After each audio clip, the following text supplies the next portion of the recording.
Welcome back to my channel, Fazbear's Menagerie of Madness, where I'll explore the universe of Five Nights at Freddy's, and I hope in a new and unique interpretation of events.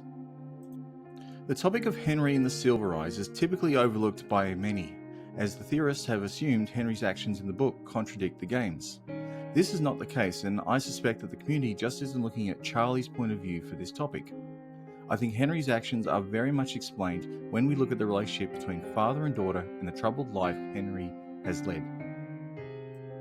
Within the video, I'll explain the Silver Eyes from the point of view of Henry and Charlotte and try to explain how Henry's death is very much explained, as well as why he faked his death for her.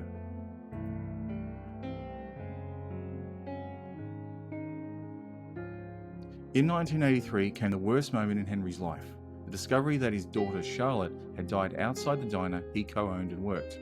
Her discovery outside the restaurant at night in the rain would have shattered the man. The animatronic marionette seemed too late to save her. No explanation as to who was involved, only a pair of tire tracks. She would be remembered by her mother and brother. Henry was busy with the dinner service, serving pizza to the children. Everyone was busy. Even the mascot costumes were in use, entertaining the children. What followed was a family trying to hold themselves together. Each family member dealt with the grief differently. Henry would look towards his creations, the animatronics, for a solution. It is not known how Henry discovered that Charlotte's doll Ella could be used to connect with her spirit, although Henry would build an animatronic for that doll. From his creation, Charlotte would still be connected with the living world and would be able to continue living her life. And what an accomplishment! If only Charlotte's mother was on board. Henry's wife did not accept the situation and would take their son Sammy and leave Henry and his animatronic daughter. Henry would continue the father and daughter relationship with the animatronic connected with his daughter, Charlotte, even moving from New Harmony to Hurricane, Utah, to get a new start at another Fazbear restaurant.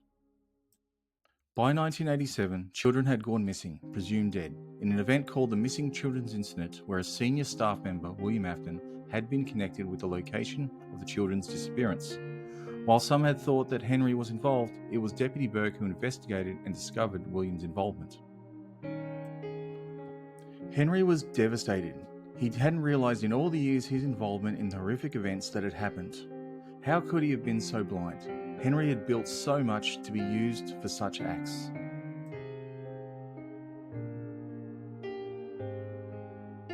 For Charlie, the last thing she remembers of her brother was them being in the costume change room of Fredbear's family diner. Spring Bonnie came in, and that was the last time she saw him. Charlie's mother left them not too long after that event. One day she was there, the next she had left without saying goodbye. While Sammy was taken, her mother had left. Her mother abandoned her. If not for her father Henry and the support of Aunt Jen, Charlie would have likely had developed issues while growing up. Henry took Charlie with him and started running the Freddy Fazbear restaurant in Hurricane, Utah. While there, Charlie would meet new friends John, Jessica, Carlton, and regain some of her childhood. She would also almost get her first kiss from John. Charlie seemed to be growing up just fine. Charlie would have to come to terms with their friend Michael Brooks disappearing from the restaurant. Not much was known by the children about the event, only partial memories of animatronics on stage acting erratic, and the yellow bear costumes appearing nearby. 1985 was a bad year for the restaurant. So when her father's friend was found to be responsible for the missing children in 1987, the restaurant had to close down again. It wouldn't take long, although Charlie's father's body would be found at the base of the stairs at their home. Charlie would be at school, and it would be up to her Aunt Jen to collect her and break the news. The wounds were inflicted by an animatronic Henry was working on. The results of the wound would be fatal. Charlie would go to live with her Aunt Jen and continue through life. Her brother and father were both taken from her, while her mother had abandoned her. Aunt Jen was the last family she had left.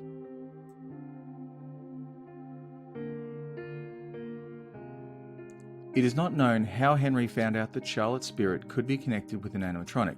The use of the Ella doll meant that her spirit could live its life from childhood through to adulthood. Henry had a troubled life with few chances of a happy ending. Henry could have removed the doll, thereby disconnecting Charlotte from her chance for happiness. The spirit could be free to move on. Henry had to leave his daughter with his sister Jen, although had to find a way to step away without leaving Charlotte with the same sense of abandonment her mother had left her. Something had to happen. If an animatronic had malfunctioned, then Charlotte would not be abandoned, but instead have her father taken, just like she thought Sammy was. This would require a stand-in for himself, someone to get stabbed and to be buried in the cemetery without losing any more lives. That someone was a something. Henry could build an animatronic of himself, something that walked, talked, and bled, the same way that Charlie could. This way, Henry could step away and his daughter would not feel abandoned. When Henry steps away from Charlie's life, would she always be a girl? As we learn that Charlie was a teenager by the events of the Silver Eyes, she clearly had the Ella doll move between bodies. This would be likely done by Aunt Jen, who would have had instructions prior to Henry's departure. Again, a strong suggestion that Henry had planned his death.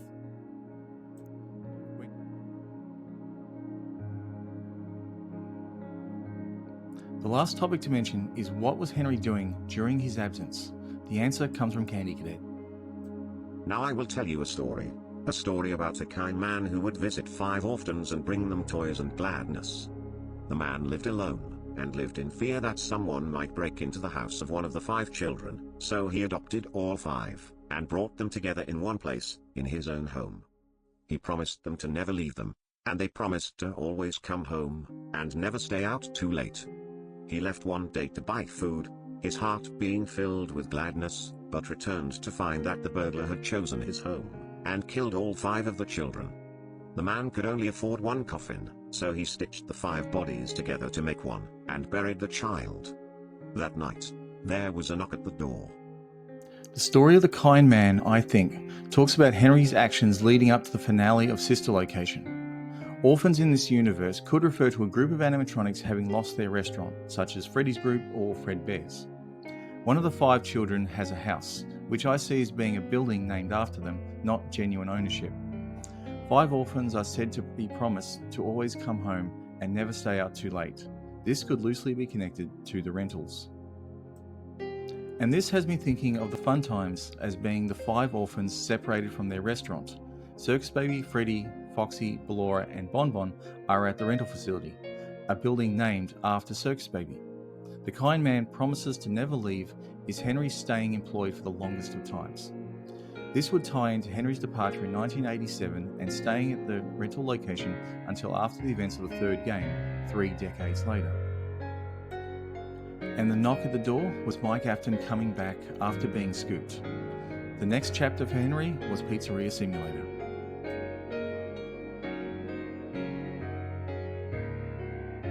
Thanks for staying with me till the end. If you enjoyed the video, then leave a like to help grow the channel. To find out when new videos become available, subscribe for future content.